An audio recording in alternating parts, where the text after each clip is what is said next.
All right, we are back. And I put it into Notability, so now I can write. Actually, frowny face, because we're talking about a terrible country. So, back to Stalin. Stalin story time.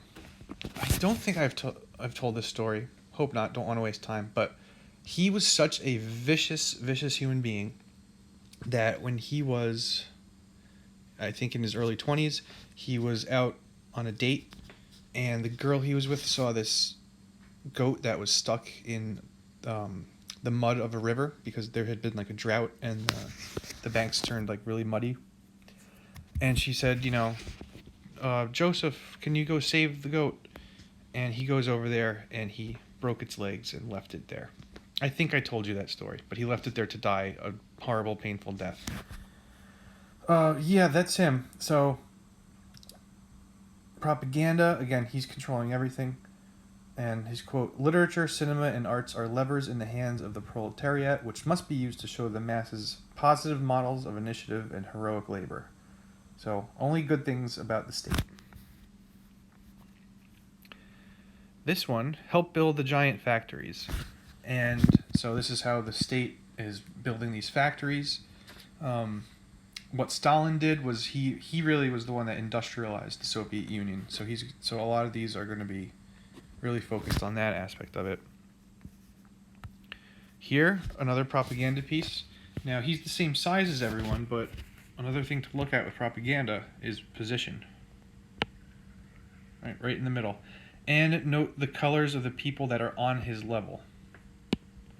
He is shining. He's like a radiant, shining light. And the other people are in darker colors. So this sets him apart as being... And in front of him, there's no one, right? He needs the space. He's sort of a larger-than-life figure.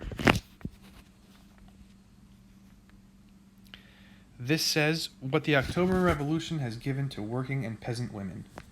And so this woman, she's pointing to a library, a workers' club, school for adults, where she used to be a peasant farmer, and look, the sun is shining down on her, and and again, she's red, which is the Soviet flag's color.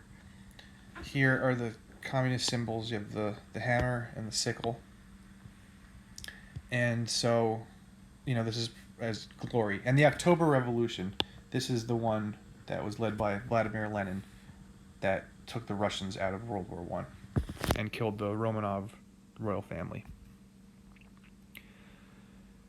All right, I'm going to assign this later, probably for Monday. But it's an interesting propaganda video. So we'll come back to this. Kind of talked about this already, right? A lot of professors, though, were sent to prisons because they were, especially if they were like, yeah, this is wrong. Well, can't be telling the students that. Everyone's got to be on board. Here we have a picture of a youth group in the Soviet Union. And who's the hero in the picture? Like a father figure to all of them. And he's portrayed like that purposely. That is Joseph Stalin. Religious persecution. So this is very common in communist countries. They had something in the Soviet Union called the League of the Militant Godless. And this was an official government organization. It promoted atheism and tried to exterminate all religion. And the most common religions in Russia were Russian Orthodox Christianity and Judaism. So the leaders often went to the prison camps or were outright executed because, again, any religion will tell you God is number one. In a totalitarian regime such as this, the state has to be number one. The country has to be number one. So they can't really allow religion. And in the places where it is tolerated, for instance, in China, they have actually created like fake versions of churches. So the real churches are what are called underground, and they have actual Bibles, not the Bibles that are edited by the Chinese government. And again, if you grow up in this system, you don't know the difference. But if you went to a legal Catholic church in China, well, first of all, it's not a real Catholic church because the priests and the bishops are appointed by the government, not by the actual Catholic Church. And their sermons are written for them by the government, and they're told what to say.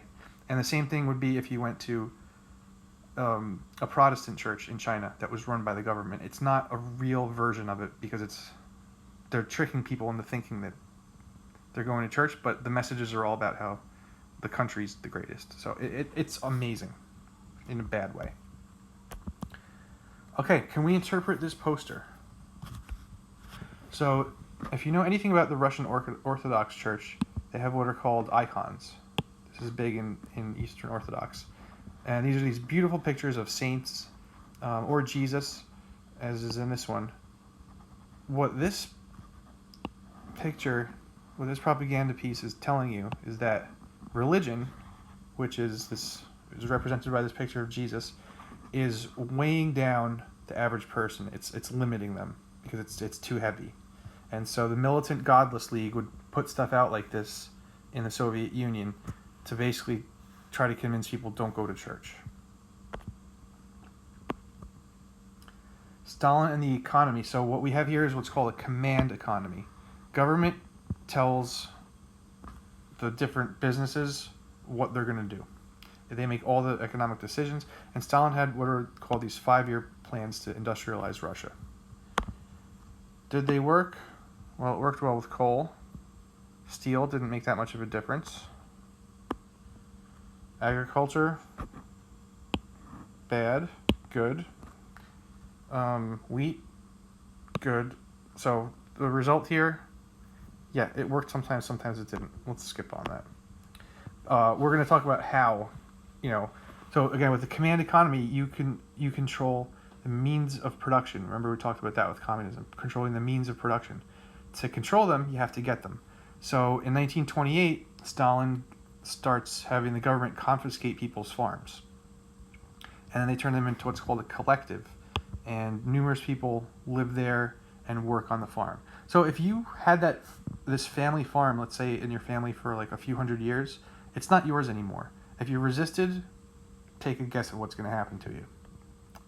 And when we talk about all those tens of millions of people dying, this is one of the reasons how. So the kulaks. Now this is different than gulag with a G, which is the prisons. But the kulaks were peasants who owned land and owned their own farms.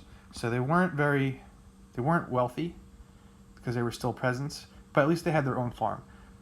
They resist this, and so what's Stalin's result? Liquidate kulaks as a class. What does liquidate mean? You ever go to a store and it's like liquidation? That means we're getting rid of everything. Yeah, kill them all, basically. So between 5 and 10 million of these landowning peasant farmers, the kulaks, were killed by their own government because they didn't want to give up the property that they owned. Okay, we're going to come back to talk about gender roles and things like that in communism. We'll come back with a later video.